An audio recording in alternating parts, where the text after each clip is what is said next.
lately, I feel like my attention and ability to focus is being stolen away from me. And we're going to get back to that word. There are so many distractions from email to messaging apps and group chats and social media and all the other notifications. Were we created to be able to manage all of this communication? I'm worried that between feeling like I always have to be on and available to everyone and the fact that my responsibilities have recently increased at work, that I may be headed for burnout. My family life is suffering, my relationship is suffering, and I don't know what to do. I used to be able to think clearly, and now I feel like I can't. I'm tired. Please help. Oh boy. How common is this? I mean, we all live in that world, right? And I empathize with it. It's overwhelming. Okay. So let's just start with that word.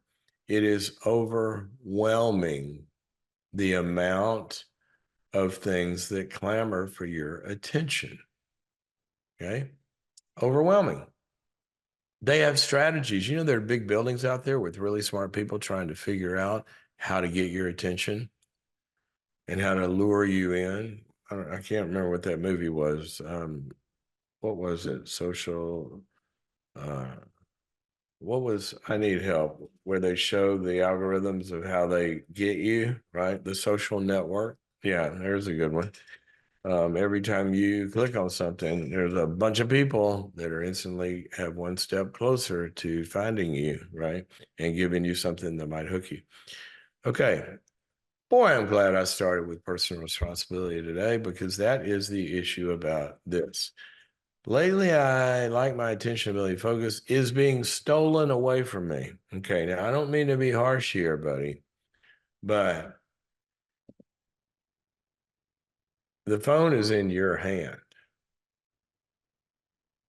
not somebody else's hand.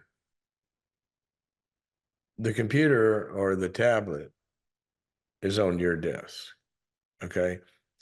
So when I think of my attention being stolen, I'm thinking I may be looking at my computer and a burglar comes in and invades my property, right?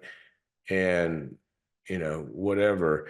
Mike could say stolen then, but, and we could go on and on about this, but it's very, very important. I wrote a book called The One Life Solution, meaning we used to have two lives, work life and personal life. That's gone.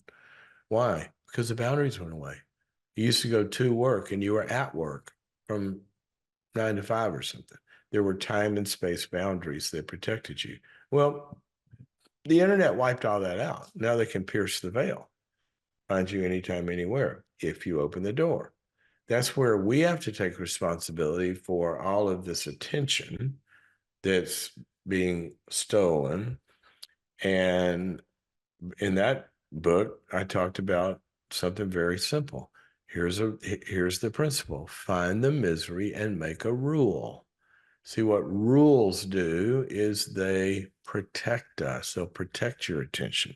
One of them that I wrote about then was, I had the same problem. This is back in the 2000s, and we had young kids and all of that. And, I've got a lot of different stuff going on, and, my work and publishing and blah, blah, blah, you know, all the time. And people do a lot. So I made two rules: no work email at night. And actually, my rule was at home, period. Turn it off. The second one was no writing at home. Before we had kids, I could sort of do that, and, got a couple hours in the night, I'm working on a book or whatever. No writing at home. I had to do that. It wasn't easy, but I had to do that. What I do now, if I'm writing and deep into stuff, shut down the email client and focus on the document you're focusing on. Shut down iMessage, unless you're an ER doctor that needs to, know if there's an emergency that should interrupt your attention. You have control of all this stuff. Turn off Instagram. Not right now, please. I don't want you to leave me.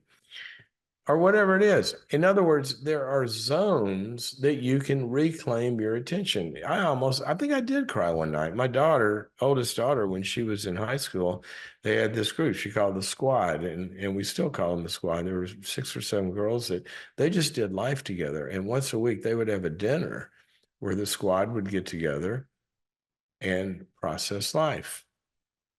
You know, the first thing they would do, they had a big bowl and they went on the table and everybody put their phones in the bowl. It's like a rule of family dinner, no phones at the table.